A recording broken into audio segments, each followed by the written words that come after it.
David Robert Alves Sauer, de la ciudad de Zamora, Michoacán. Estamos en nuestra serie Apocalipsis, en la sección de 51 versículos de los capítulos 2 y 3, que tienen que ver con los mensajes del Señor Jesucristo a las 7 iglesias de Asia. Usted quizás ha notado que tanto Pablo, el otro gran eclesiólogo del Nuevo Testamento, y me refiero a que hay dos hombres que se caracterizan por sus cartas a 7 iglesias, Pablo y Juan. Si se acuerda, Romanos, Corintios, Gálatas, Efesios, Filipenses, Colosenses y Tesalonicenses. Son 7 cartas, a veces 2 cartas que el apóstol Pablo escribió, y en ciertas áreas estas eran más de una iglesia, pero es interesante que Pablo escribió a 7 y ahora también el Señor Jesucristo por medio del apóstol Juan escribe a 7. Estamos en el capítulo 2, versículo 18 esta noche, con el mensaje a la iglesia en Tiatira. Hemos visto que Éfeso es la iglesia caída, dejó su primer amor. El Señor llama a Éfeso a que se arrepienta y vuelva a sus primeras obras. Vimos que Esmirna es la iglesia combatida. El Señor le dice muy tiernamente a esta iglesia, de la cual no tiene nada que reprochar o corregir: no temas en nada lo que vas a padecer. Y entonces vimos Pérgamo, la tercera iglesia. Esta es la iglesia comprometida. Tienes ahí a los que enseñan la doctrina de Balaam. Tienes ahí a los que enseñan la doctrina de los Nicolaitas. Entonces, una iglesia comprometida.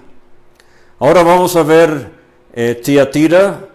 Es la ciudad más pequeña de las 7, pero es la carta más larga de las 7. A Esmirna el Señor le escribió apenas 4 versículos, pero a Tiatira el Señor escribe 12. Tiene muy poco que agradecer en esta asamblea, bastante que corregir.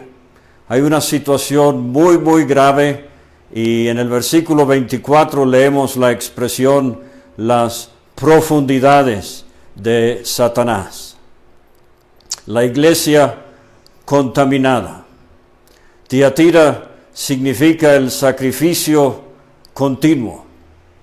Ahora, esta tarde quiero resaltar que si bien conocemos mucho de la iglesia en Éfeso, relativamente hablando, por las anécdotas en el libro de los Hechos, la epístola a los Efesios, las epístolas pastorales de Pablo a Timoteo, y el hecho de que Juan tuvo conocimiento muy estrecho con Éfeso, una larga trayectoria, si quiere, en la historia de asambleas del Nuevo Testamento. Hay una mención fugaz de la Odisea, que esta iglesia la vamos a considerar hasta el final, pero usted recuerda que de las 7 también Tiatira recibe una mención especial. Y para esto tenemos que ir al libro de los Hechos, capítulo 16, cuando Pablo cruza desde Asia Menor hasta lo que hoy es Europa. Y su primer punto de llegada es Filipos, una colonia romana. No habían suficientes hombres para formar una sinagoga, se necesitaban 10 por lo menos, pero habían mujeres con interés espiritual que habían bajado al río, posiblemente en sus labores como amas de casa, lavando ropa quizás en el río, como era muy acostumbrado. y llega allí una vendedora de púrpura de la ciudad de Tiatira, llamada Lidia. Entonces, al comienzo de mis comentarios esta tarde, quiero pensar en la manera en que Dios obra en las vidas de individuos para que lleguen a conocer de la gracia de Dios, de la salvación en Cristo Jesús. Lidia era de Tiatira. Por alguna razón que no se nos explica, pero muy posiblemente en sus recorridos para vender esta tela teñida, que era una especialidad de Tiatira, ella ha viajado unos 650 kilómetros, muy posiblemente con fines económicos, pero el Señor la va a sorprender. Ahora sí dice en Hechos 16 que ella adoraba a Dios. O sea, creo que se da aquí lo que muchas veces se describe como un pecador, en este caso una pecadora que busca, y un Dios que busca, siempre se encuentran. Entonces, en la providencia divina, Lidia, viajando tantos kilómetros, llegó a este lugar donde iba a escuchar nada más y nada menos al apóstol Pablo predicar el Evangelio. Me viene a la mente ahorita el dicho célebre de Agustín, se llama así, padre de la iglesia, entre comillas, pero él dijo: 3 cosas me hubiesen gustado ver: a Dios manifestado en carne, a Roma imperial y a Pablo predicando el Evangelio. Y allí, en ese río, Dios abrió el corazón de Lidia para que estuviese atenta a lo que Pablo decía. Y como la flor se abre al sol, así Lidia, su corazón fue abierto por Dios para recibir la grata, gloriosa noticia emancipadora del Evangelio de Cristo. Entonces, me está escuchando alguien que no es salvo. ¿Será posible que esta pandemia, que esta cuarentena, sea algo que Dios está usando para atraerte a ti y a muchos otros a los pies de Cristo para salvación? De hecho, desde que comenzamos estas transmisiones, yo he estado en contacto con un joven, ya varias horas de chat en WhatsApp.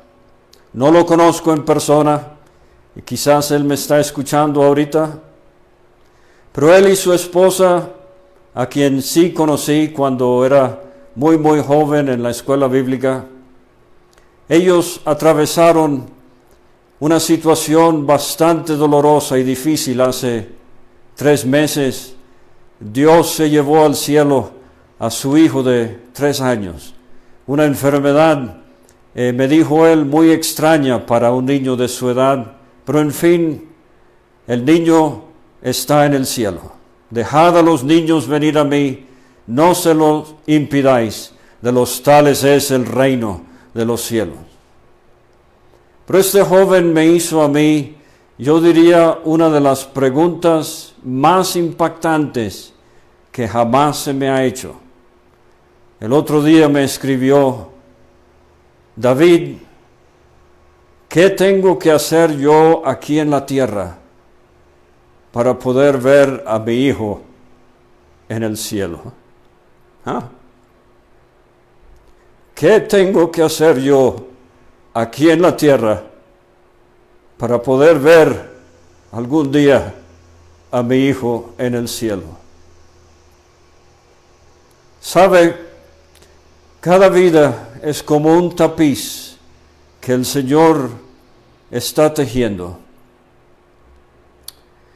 Y hay un himno que dice: los hilos de mi vida con mucho amor tejió, mi senda recorrida su mano la trazó. En alta mar me guía Jesús, mi timonel. Le veré allá en gloria, en tierra de Emmanuel. Yo sé que nos gustan a todos los hilos verdes, los hilos azules, el brillante del hilo color oro, el hilo amarillo si quiere y el rojo. Pero para acabar la hermosura de un tapiz se necesita casi siempre aquellos hilos grises, aquellos hilos negros. Y yo estoy convencido de que cuando lleguemos al cielo, el Señor nos va a abrir el tapiz de la vida. Nos va a permitir verlo desde una distancia a donde podamos ver el principio y el fin de nuestras vidas. Y al ver el enorme, precioso tapiz que Él ha tejido para nosotros, nos vamos a dar cuenta de la sabiduría de Dios. Aún circunstancias en vidas de creyentes que fallan, que a la postre son para la honra y gloria del Señor. Nada más lea usted Mateo capítulo 1 para ver la gracia de Dios, aún con aquellos que fueron desobedientes al Señor. Entonces, y aquí también en la ciudad de Zamora, mire, aquí hay una maravillosa historia. Todo comenzó con un hombre que ahora tiene 80 años de edad, Jesús Gómez Báez, se llama nuestro apreciado hermano aquí. Y él fue a Estados Unidos a trabajar en la cosecha de manzanas y de cerezas, etc. Y 5 hijos varones fueron con él. Y allá, por medio de circunstancias que Dios arregló en sus vidas, llegó un humilde ex cartero, jubilado ya, pero con un tremendo celo evangelístico. Y el hermano Ken Bigelow insistió en compartir con don Jesús y su familia, sus 5 hijos, el evangelio. Y maravillosamente, a los principios de los años 90, todos 6, sin saber el uno del otro, todos 6 se convirtieron a Cristo. Y con el tiempo regresaron a México. Los visité por primera vez en el 92. Poco a poco Dios fue salvando a sus esposas. Y hoy la asamblea aquí se compone de muchos de ellos, salvados por gracia. ¿Y quién iba a pensar que por ir a buscar mejor ingreso económico, Dios los iba a bendecir, así como Lidia, con el regalo gratuito, eterno de la salvación? Ahora entonces, número 1, vamos a seguir el mismo patrón que hemos estado usando. Número 1, la congregación en la ciudad de Tiatira. Una ciudad pequeña y, como he dicho, Tiatira significa sacrificio continuo. Y aquí Dios obró, no sabemos absolutamente nada de quién llevó el evangelio a Tiatira, pero Dios bendijo la predicación del evangelio. Almas se salvaron, fueron bautizadas y el Espíritu Santo los congregó como una iglesia local. Ahora, después de la transmisión del martes, alguien me hizo una excelente pregunta, porque esto me anima a que están escuchando con atención. Yo dije el martes que la asamblea local no pertenece a nada o a nadie, sino al Señor. Estábamos hablando de la autonomía de la asamblea, y de paso yo diría que una asamblea debe ser o es bíblicamente autónoma, pero no debe tener un espíritu independiente. Creo que son dos cosas diferentes. Una asamblea puede ser 100% autónoma y buscar efectivamente y afectuosamente la comunión con otras asambleas. Creo que ese es el patrón bíblico. Pero encima de la asamblea no hay ningún consejo religioso, no hay ningún cuerpo gubernamental. La asamblea responde directamente al Señor.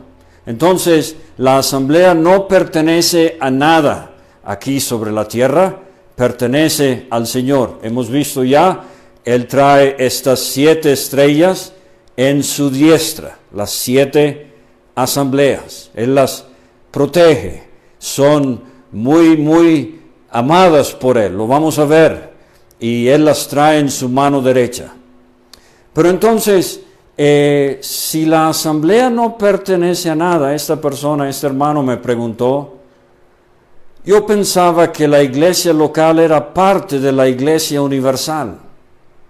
Bueno, hay que tener mucho cuidado de hacer la distinción que no es así. Voy a llevarle a sus días, si tuvo oportunidad de estudiar, a sus días yo no me acuerdo ya si fue primaria, creo que sí, cuando la maestra de matemáticas nos enseñó lo de conjuntos. Y la iglesia universal y la iglesia local se intersectan, y esa intersección es verdaderos creyentes.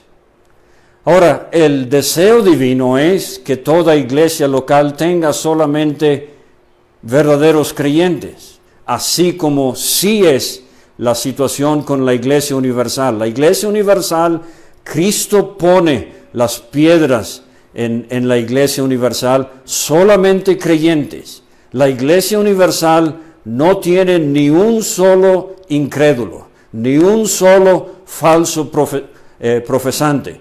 Pero fíjese lo que hemos leído ya varias veces, que en Éfeso habían los que dicen ser, en Esmirna habían los que dicen ser, y lo vamos a ver otra vez en Filadelfia, dicen ser. No eran verdaderos creyentes, pero estaban allí en la iglesia. Entonces eso se puede dar. A veces sin malicia, una persona en la comunión de una asamblea se da cuenta de veras. Yo no tengo un momento cuando acepté a Cristo como mi Salvador. Entonces, fíjese que la iglesia local no es parte de la iglesia universal. Los que son parte de la iglesia universal son los creyentes en una iglesia local, pero hay que distinguir la diferencia. Ahora entonces, la característica con que Cristo se presenta a Tiatira, Hijo de Dios. Él va a tratar un asunto aquí bastante corrupto, bastante contaminante. Y cuando yo pienso en el Hijo de Dios, en su estancia eterna en la gloria, y en su venida a la tierra por medio del nacimiento virginal del Señor Jesucristo, dice el ángel Gabriel a María, el santo ser que nacerá será llamado Hijo de Dios. Entonces, Hijo de hombre, en el capítulo 1, en las cosas que has visto, en su relación a la tierra como tal, y a los juicios portentosos que han de venir desde el capítulo 6 hasta el capítulo 18. Lo de la tribulación, lo de la venida en gloria. Cristo viene como el Hijo del Hombre. Pero aquí le vemos presentándose a Tiatira como el Hijo de Dios. Y Él tiene ojos como llama de fuego. Y en esta situación de infidelidad en la asamblea, Él tiene llama de fuego, ojos como llama de fuego, porque nada está fuera de su vista, como hemos visto ya. Todo lo penetra. Y Él empieza las 7 cartas diciendo, yo conozco. Y sus pies como de bronce bruñido. Hemos visto que el bronce en la Biblia es símbolo de juicio sobre el pecado. Y esto es lo que va a hacer. Ha dado oportunidad de arrepentimiento, pero no se ha aprovechado. Y Él está por juzgar a esta mujer que está causando tanto daño en la asamblea en Tiatira. Entonces, la tercera cosa, vamos a notar la condición de la asamblea. Él dice, yo conozco tus obras, ahí en el versículo 19. Conozco tus obras, tu amor, tu fe, tu servicio, tu paciencia. Y fíjese que él dice que tus obras postreras son más que las primeras. Entonces, Éfeso empezó bien, pero empezó a disminuir en velocidad espiritual, si quiere. Pero Tiatira, al revés, Tiatira iba aumentando en su servicio, en su fe, en su amor, en su paciencia. Entonces, bueno, cuando una asamblea va hacia adelante, cuando hay crecimiento, cuando hay progreso. Y cuando digo crecimiento no me refiero específicamente a crecimiento numérico, pero cuando hay crecimiento de madurez espiritual. Pero, dice el Señor, tengo unas pocas cosas contra ti. Dice el versículo 20, toleras.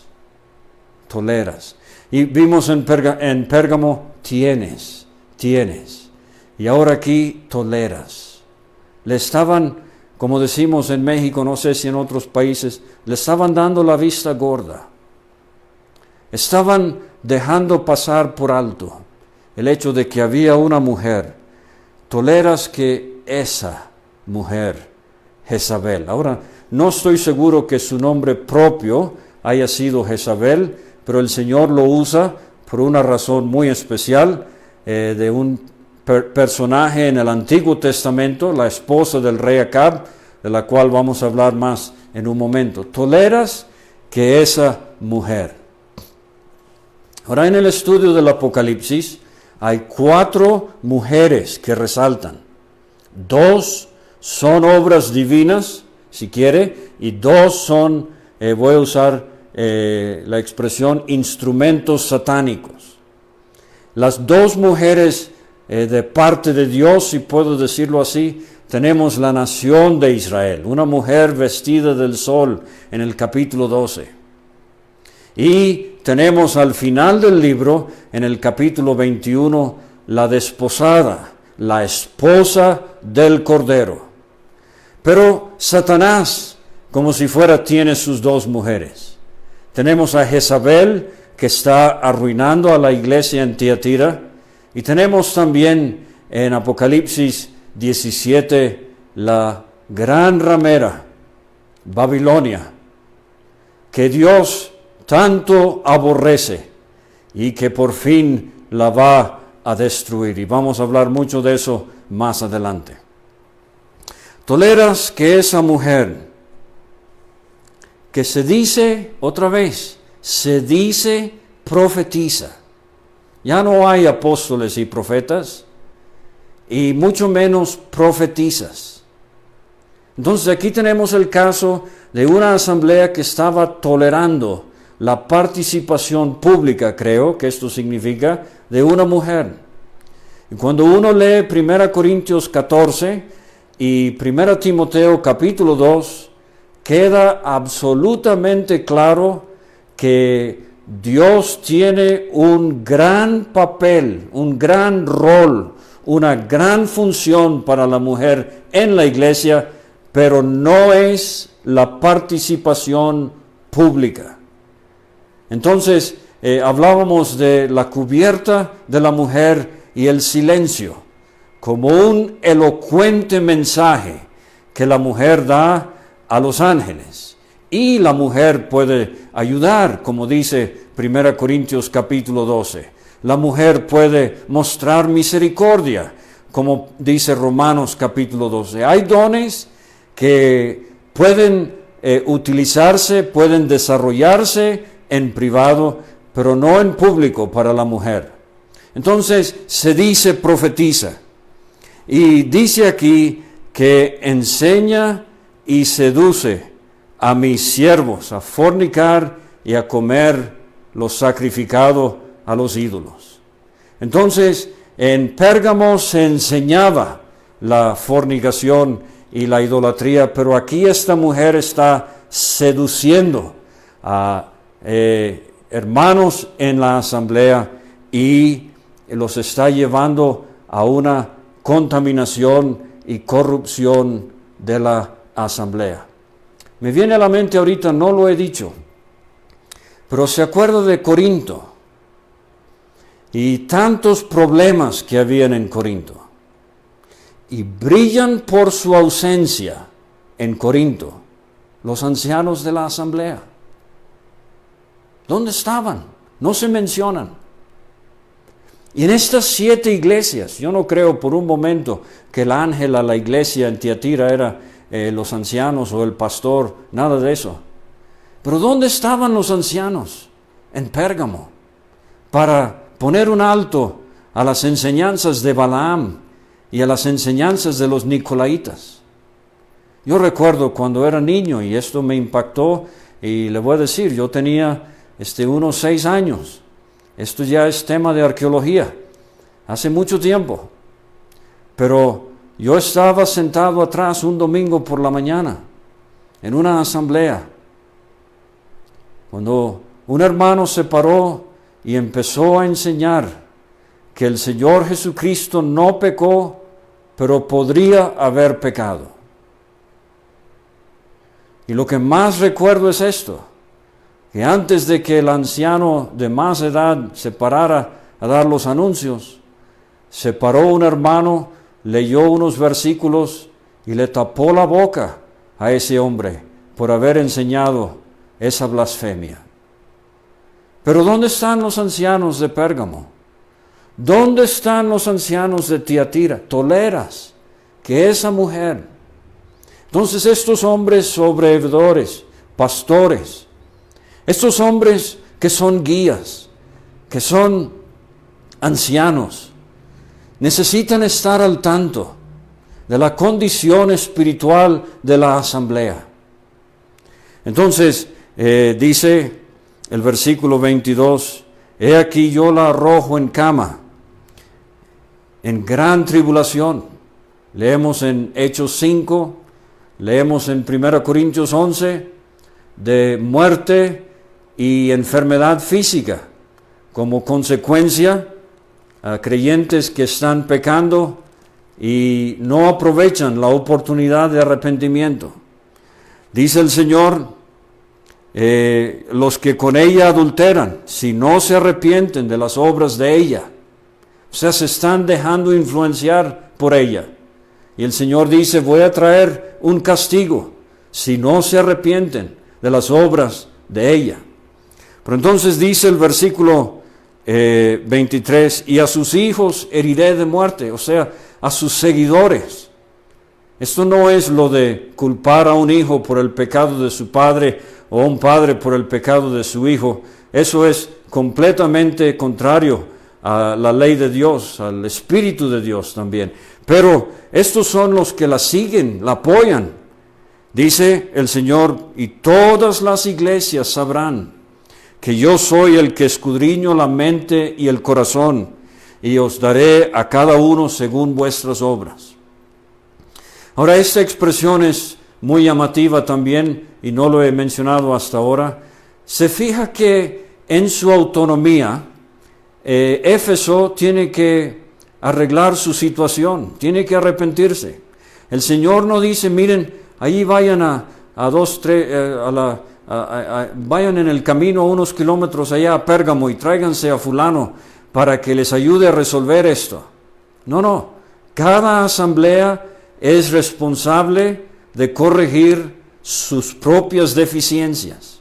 A eso se refería el apóstol Pablo en Filipenses capítulo 2, creo el versículo 14 si recuerdo. Ocupaos de vuestra salvación con temor y temblor. Esa salvación no es la salvación del alma, es la salvación de la asamblea. Está por dividirse, está Síntique de un lado y Evodia de otro. Y están tomando lados, o hay el peligro de que los creyentes tomen lados. Y el Señor dice a Filipos, ustedes necesitan ocuparse de vuestra salvación.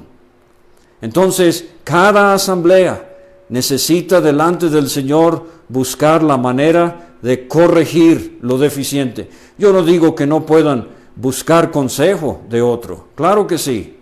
Y gracias a Dios por hombres que pueden aconsejar a creyentes y a asambleas. Pero no es cuestión de que alguien venga de fuera y decida lo que se va a hacer. Ahí es donde hay que respetar la autonomía de la asamblea. Pero entonces en la condición tan reprochable el Señor ve algo que Él quiere felicitar, Él aprecia. Él dice en el versículo 24, pero vosotros y los demás que están en Tiatira o a cuantos no tienen esa doctrina, la de Jezabel, y no han conocido lo que ellos llaman las profundidades de Satanás, yo os digo, no os impondré otra carga, pero lo que tenéis, retenedlo hasta que yo venga.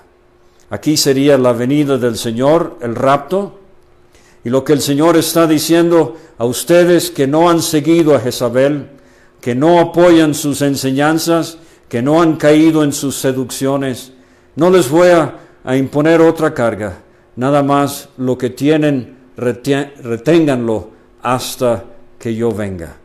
Entonces el Señor aprecia, Él no les dice, miren, mejor váyanse a Sardis, mejor váyanse a Pérgamo. No, Él dice, vivan ahí en Tiatira para mi honra y gloria, y lo que tienen, retenedlo hasta que yo venga.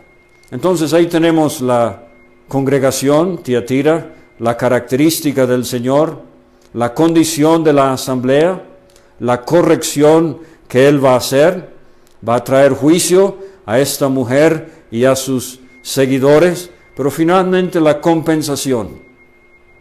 Esta es una también muy bonita, al que venciere, o sea, al verdadero creyente, dice, y guardare mis obras hasta el fin, yo le daré autoridad sobre las naciones, y las regirá con vara de hierro, y serán quebradas como vaso de alfarero, como también la he recibido de mi Padre. Este versículo me enseña a mí, y alguien hizo esta pregunta y no la he contestado, y aquí va. ¿Qué vamos a hacer nosotros? ¿No ve? Yo sé que a veces pensamos, bueno, el Señor viene y nos vamos, y yo me voy a estacionar en la nube número 15, y Mengano se va a estacionar allá en la nube número 18. Parece que vamos a tocar arpas, y pues así vamos a estar por la eternidad. No, así no es, mi querido creyente. Vamos a tener mucho trabajo. Y durante el milenio, nosotros vamos a reinar con Cristo sobre la tierra. Para decírselo de esta manera, ¿quién será el presidente municipal de Zamora durante el milenio? Creo, a la luz de este versículo y otros, Lucas 19 y otros, creo que estos puestos de administración se van a dar a los creyentes más fieles en estos lugares durante la época de la gracia. Entonces, en el milenio vamos a gobernar con Cristo. Y Pablo dice en 1 Corintios 6 que deberíamos poder resolver los asuntos internos en la asamblea entre creyentes porque vamos a juzgar ángeles. Nosotros vamos a ser el consejo directivo más cercano a Cristo en la administración del reino. Pero entonces él dice, versículo 28, le daré la estrella de la mañana. Eso para mí significa que todo verdadero creyente va a participar en el rapto. Lo dijimos mucho en las preguntas, ningún creyente se va a quedar atrás. Ahora un hermano me preguntaba, me preguntaba hoy, ¿qué de creyentes que tienen problemas auditivos? ¿Nacieron sin poder oír o con la vejez perdieron el sentido del oído? Bueno, mi respuesta muy sencilla a esto es que estas cosas no van a ser ningún problema para el Señor. Aquel que untó lodo y le hizo los ojos al ciego en los evangelios. Creo que eso fue lo que sucedió. El hombre nació sin ojos y Cristo le puso el lodo en cada ojo y el Creador le hizo los ojos en ese momento. Entonces, el que viene en las nubes a llamarnos es el Creador. Ningún creyente sordo se va a quedar atrás por no haber oído. Es similar a la pregunta de qué va a pasar, cómo es posible cuando Cristo venga en gloria y todo ojo le verá. Lo veíamos en el capítulo 1, versículo 7. Todo ojo le verá. Si algunos están allá en el sur, en Chile, y otros están allá en Alaska, y es imposible, físicamente es imposible, pero recordemos que para Dios nada es imposible. ¿Qué de creyentes que están resguardados en prisiones subterráneas de concreto colado? No va a ser ningún problema para que el Señor los saque cuerpo, alma y espíritu de esos lugares. Entonces va a ser maravilloso cuando Cristo venga. Y a estos creyentes que no se han asociado con la vileza de Jezabel, el Señor les dice, les voy a dar la estrella de la mañana. Retengan lo que tienen hasta el fin y les voy a dar la estrella de la mañana. Ahora hay otra cosa antes de terminar con Tiatira. Tiatira es la primera en la serie donde ahora el clamor, y no he hablado mucho de esto, el que tiene oído para oír, oiga lo que el Espíritu dice a las iglesias. De Tiatira en adelante, esto ahora viene hasta el final. En Éfeso, en Esmirna y en Pérgamo venía antes de la compensación para el que venciere. Pero en Tiatira, Sardis, Filadelfia y Laodicea, ahora es hasta el final. Y voy a explicar en un momento lo que algunos creen que eso significa. Ahora, Tiatira, época bíblica. Bueno, estamos en la época de los reyes, cuando se mezclaba lo sagrado con lo profano. Y qué dolor da leer, especialmente de esos reyes del norte, de las 10 tribus del norte. De eso nos habla esta época bíblica. Proyección profética. Bueno, vimos que Éfeso es 30, 40, 70 a 170 después de Cristo, la época apostólica. El crecimiento meteórico, la época apostólica. Esmirna nos lleva del 170 a 312, las persecuciones de los césares contra los cristianos.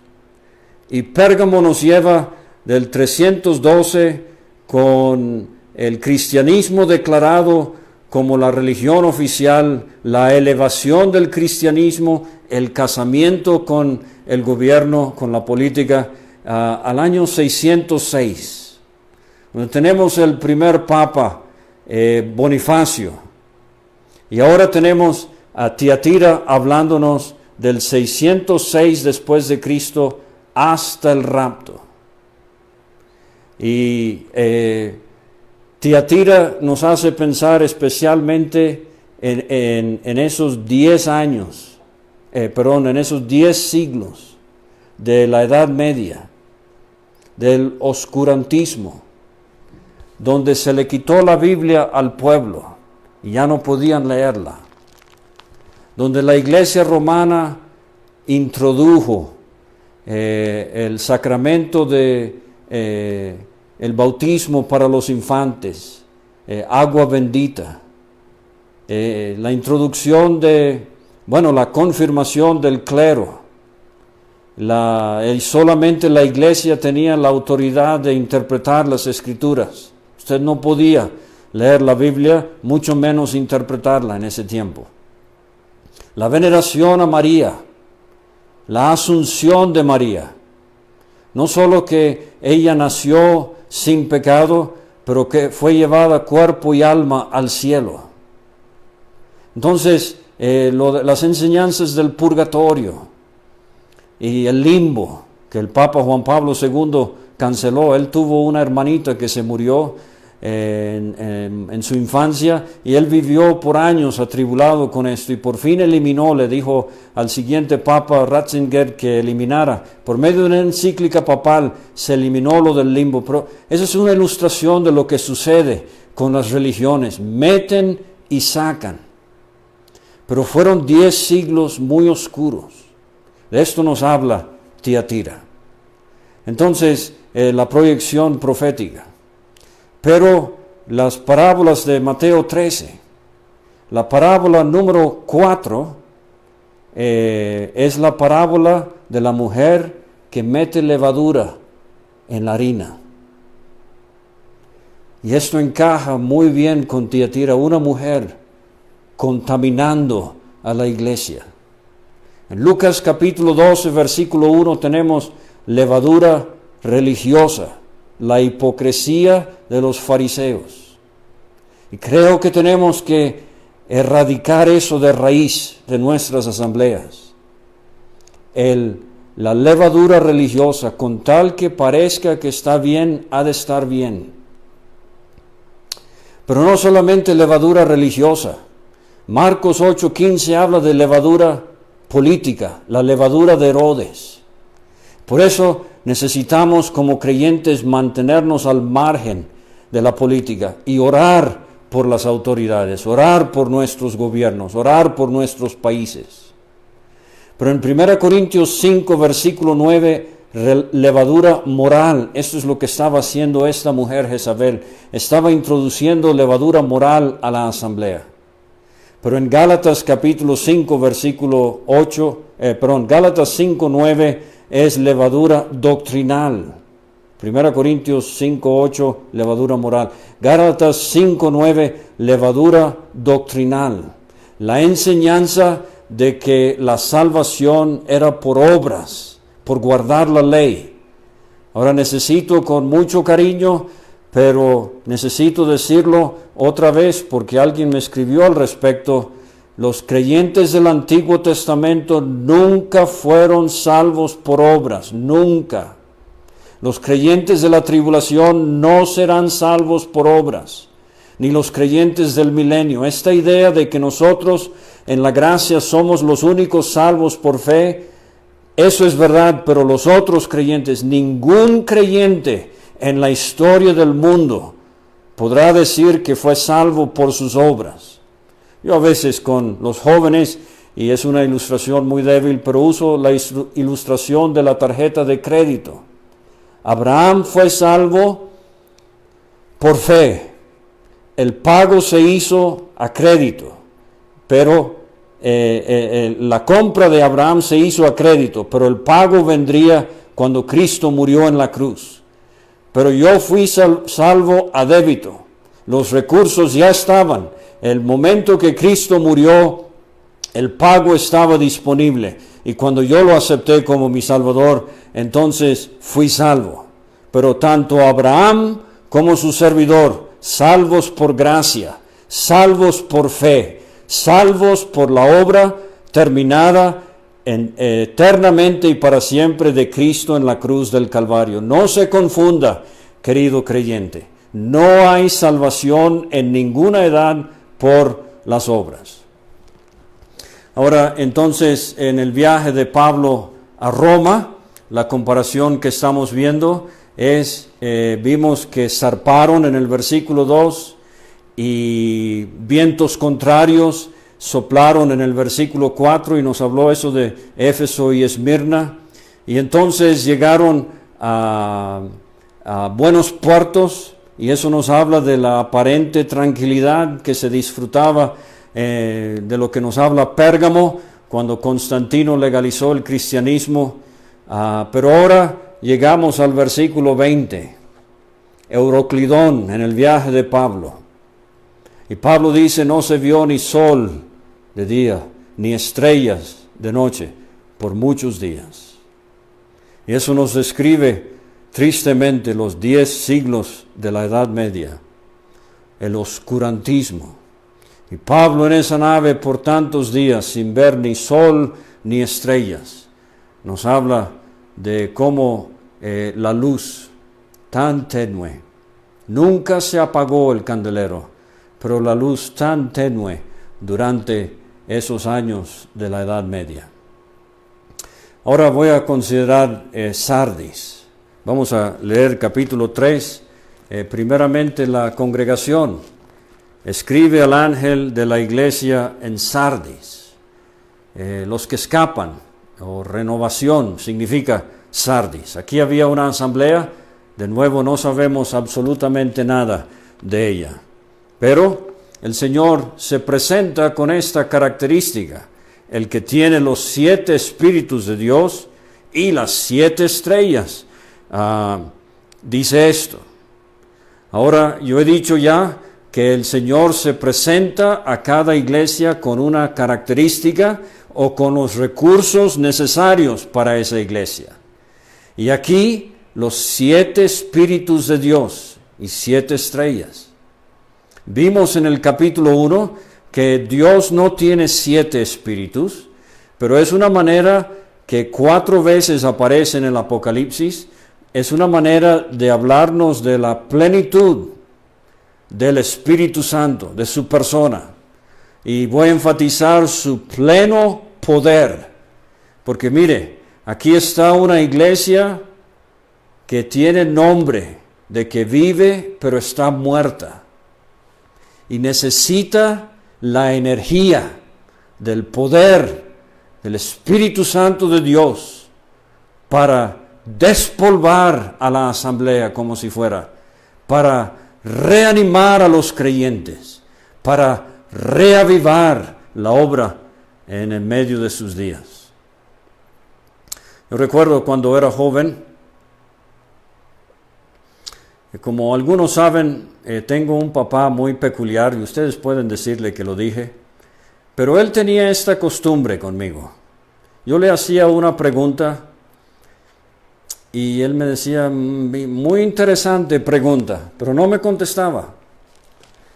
Pero el día siguiente, cuando yo me levantaba, en mi escritorio habían varios libros abiertos con papelitos y marcadores donde estaban las respuestas a mi pregunta. Y lo que él estaba haciendo era enseñándome a estudiar, y lo aprecio muchísimo. Pero una vez recuerdo que uno de esos libros abiertos, el escritor contó esta anécdota de una asamblea donde la reunión de oración, y aunque usted no lo crea, 20 minutos de silencio entre la oración pública de un hermano y la oración pública de otro hermano. 20 minutos de silencio. Y este escritor contó que por fin una de las hermanas más ancianitas, más apreciadas, sabía que estaba faltando, pero en alta voz ella dijo, Señor, ayuda a los hermanos, se están muriendo o qué sé yo, ya se murieron. Muertos. Tiene el nombre afuera, el nombre en los folletos. Tienes nombre de que vives y estás muerto. Entonces, de nuevo, esto es para seria reflexión. Necesitamos evaluar la vitalidad de la asamblea. ¿Cómo? Alguien bien ha dicho que el termómetro espiritual de una asamblea no es la cena del Señor. El termómetro espiritual de una asamblea es la reunión de oración. ¿Y será posible que lo que está matando la reunión de oración es que estamos orando con vanas repeticiones y sin ejercicio, y no hay carga, y no sentimos el peso de los asuntos por los cuales estamos orando? El Señor nos ayude. Ahora dice, yo conozco tus obras, tiene nombre que vives y estás muerto, y inmediatamente el Señor dice, aquí viene la corrección, sé vigilante y afirma las otras cosas que están para morir, porque no he hallado tus obras perfectas delante de Dios. Entonces, no soltemos lo que tenemos, hermanos, lo vimos un poquito en Tiatira, sé vigilante. Decimos aquí, ponte las pilas, Sardis. Sé vigilante y afirma las cosas que están por morir. De nuevo, hermanos con discernimiento espiritual que están dándose cuenta. La predicación del Evangelio ya no es como antes. ¿Y qué está pasando que no estamos viendo almas convirtiéndose a Cristo? ¿Cómo está nuestra evangelización? ¿Cómo está la adoración el domingo por la mañana? O de nuevo, es un repetir frío y seco del tema que más profundamente debe conmovernos hasta lo más adentro de nuestros corazones, el Señor Jesucristo y la obra que Él hizo en la cruz del Calvario. Entonces dice el Señor, acuérdate pues de lo que has recibido y oído, y guárdalo, y arrepiéntete. Pues si no, aquí está el Señor viniendo en juicio a una iglesia muerta. Él dice, vendré a ti como ladrón. Pues sí, si están dormidos, si están muertos espiritualmente hablando, en el sentido de que sin la vitalidad del poder del Espíritu, el Señor los va a sorprender, no en su venida, pero en juicio. Vendré a ti como ladrón y no sabrás a qué hora vendré sobre ti. Pero en la condición, aquí es donde el Señor encuentra que aprobar. Dice, tienes unas pocas personas en Sardis que no han manchado sus vestiduras. Entonces el Señor tiene mucho aprecio, Él sabe quién. Él sabe a los creyentes que no se han manchado. Y Él dice, andarán conmigo en vestiduras blancas porque son dignos. Pero entonces viene la compensación. El que venciere será vestido de vestiduras blancas. Ese es el creyente. Dice, no borraré su nombre del libro de la vida. Ahora, esta es una pregunta, se me hizo hoy, se me ha hecho ya varias veces. Voy a tratar de contestarla otra vez. No borraré su nombre del libro de la vida. Básicamente, sencillamente creo que esto es una frase que asegura la seguridad, valga la redundancia, de la salvación. Nadie pierde su salvación. Nadie salvo jamás será borrado del libro de la vida. Estoy pensando ahorita en este asunto y no lo he abordado todavía como quiero, pero hay creyentes en zonas, en sus países, donde se está enseñando que la salvación se puede perder. Mire, si la salvación se puede perder, Hebreos 6 me enseña, y Hebreos 10, que no se puede renovar. ¿No ve? Esos pasajes en Hebreos no están hablando de personas salvas. Esas personas son casi salvas, pero se van a la apostasía, apostatan de su fe, casi salvos, hasta saboreaban la salvación, dice el capítulo 6. Disfrutaron la luz del Evangelio, pero llegó el momento en que casi salvos se dieron la media vuelta y blasfemaron y rechazan rotundamente que Cristo es el Salvador y que la sangre limpia de pecados. Para ellos no hay salvación. Entonces el Señor aquí asegura, de cierto os digo, el que oye mi palabra y crea al que me envió, Juan 5:24, tiene vida eterna, no vendrá a condenación. No vendrá a condenación. Ningún verdadero creyente se puede perder. Aquí, no borraré su nombre del libro de la vida. Definitivamente no es que todos los nombres estaban en el libro de la vida y los que murieron sin la salvación el Señor los borró. No creo que sea así, aunque posiblemente la expresión el libro de los vivientes en el Antiguo Testamento posiblemente tenga en mente que Dios tiene un libro con todos los nombres y que los que mueren sin la salvación Dice Salmo 9, por ejemplo, borraré el nombre de ellos eternamente y para siempre. Y se acuerda que de aquellos que llegaron a la puerta muy tarde, el Señor dice, no sé de dónde sois, no os conozco. O sea, que Dios tiene la habilidad de decidir no recordar los nombres de ciertas personas, los que mueren sin la salvación. Por ejemplo, el ejemplo clásico que muchas veces usamos es Lucas 16, cuando a Lázaro, el creyente, se le da su nombre, pero no al rico. Se murió sin la salvación y ese nombre fue borrado. Pero el libro de la vida tendrá solamente los nombres de los que son creyentes. Y dice el Señor Jesucristo, no borraré su nombre del libro de la vida. Entonces esa es una promesa para el creyente. Y confesaré su nombre delante de mi Padre. Yo personalmente creo que eso tiene que ver cuando lleguemos al cielo, el Señor Jesucristo mismo se va a encargar de traernos ante el trono, introducirnos al Padre y delante de los ángeles, que obviamente estarán allá también. Ahora entonces, la época bíblica de Sardis. Creo que esto tiene que ver con los reavivamientos de los reyes del sur, que se encontró la Biblia, se leyó la Biblia, se limpió el templo, se celebró la Pascua. Época bíblica, reyes del sur. En cuanto a su proyección profética, creo que esto tiene que ver con los 1750 en adelante, la Reforma. Cuando hubo ese reavivamiento, Martín Lutero, cuando subió a las puertas de la catedral de Wittenberg en Alemania y clavó allí sus 95 protestas.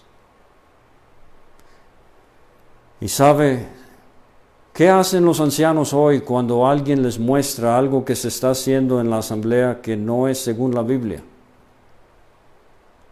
Bueno,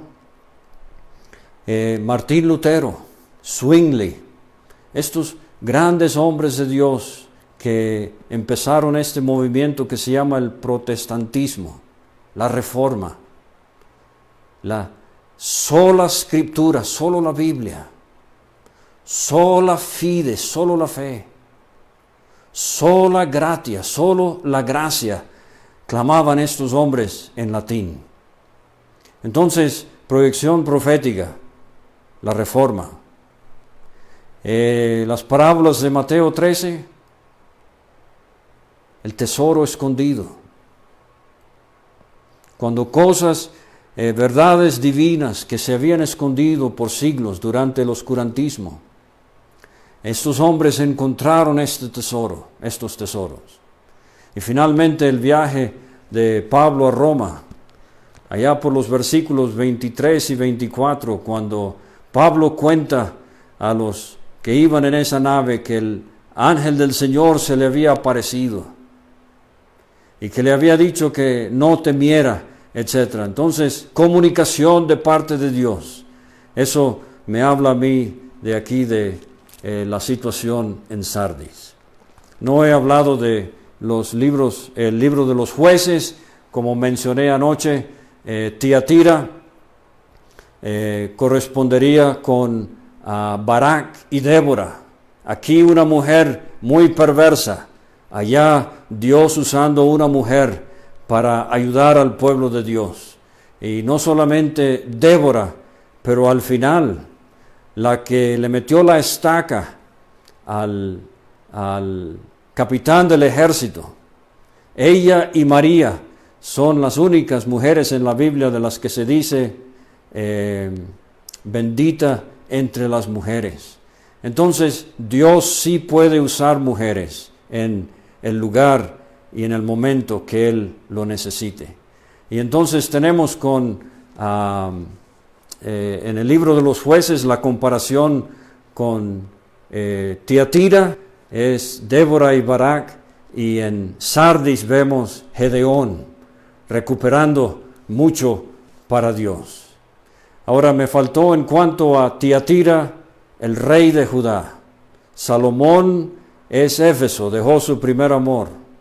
Roboam es Esmirna, hizo sufrir al pueblo de Dios. Jeroboam es Pérgamo, esos altares que hizo. Pero entonces en Tiatira tenemos a Acab, era el rey, pero se dejó controlar por una mujer, por su esposa Jezabel, muy inicua. Y entonces aquí en Sardis, los reyes del sur que encajarían con estos reavivamientos serían Ezequías y Josías, que vieron días de reavivamiento espiritual. Y quiera Dios que eso lo podamos ver también nosotros en nuestros tiempos. Muchas gracias por escuchar, por acompañarme el día de hoy. Nos vemos el sábado a las 8 de la noche, hora de la Ciudad de México.